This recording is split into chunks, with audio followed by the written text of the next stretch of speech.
A day in my life as a burikat dito sa Jeddah. Baha nga pala ng kaunti pa dyan sa dinadaanan namin gawa nung Martes.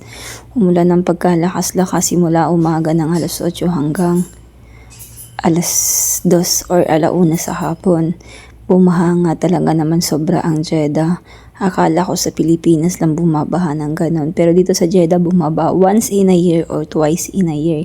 Kasi yung mga basurahan na dapat ay maayos ay nilalagay ang mga basura, hindi nila nilalagay ng maayos yung mga nagtatapon, kaya yung mga drainage ay nagbara yung mga basura.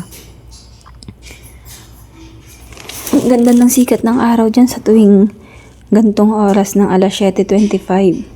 At itong dadaanan na namin ay medyo may kalaliman ng baha dyan. Tira pa yun ng Martes kung mapapansin nyo sa video ko. 2 araw nga palang walang pasok ang mga bata noon. Yung Martes wala talaga kasi umulan talaga. Tapos nung kahapon wala din kasi medyo mataas pa yung tubig. Tapos medyo matraffic pa sa labas. Kaya hindi talaga pumasok ang mga bata. Wala talagang pasok. Announce naman yun sa school. Ayan kung makikita nyo. Bumaha talaga siya. Medyo may kalaliman ng baha na yan dyan. At ayan na yung mga truck. Yung mga magsisip-sip ng tubig sa kanal. Tapos yun nga, kung makikita nyo yung sasakyan na yun sa kabilang highway, lumubog siya sa baha. Ayan, may mga tira pa. Pauwi na kami ng mga oras na yung galing sa school. Hinatid yung mga bata sa school. Kasi nga may pasok sila. 2 araw walang trabaho.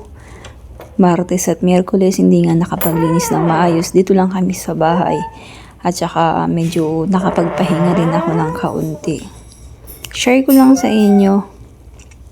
Sobrang bigat ng pakiramdam. Yung mga tipong araw na akala mo, ang bigat na ng pakiramdam mo. Pero wala naman eh. Hindi ka naman pagod, hindi ka naman puyat. Parang wala lang, nawalan ka lang sa mood. At eto na nga, sinunduhan na yung mga bata sa school kasi alas 2:23 na ng hapon.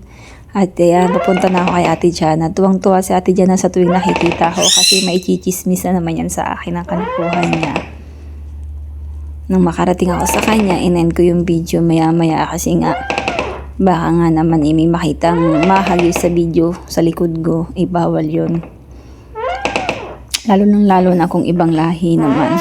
At pauwi na kami sa mga oras na yan. Yung alaga ako lang na dalaga ang kasama ko kasi yung bunso ay nasa best friend niya. At yun lang naman ang ganap.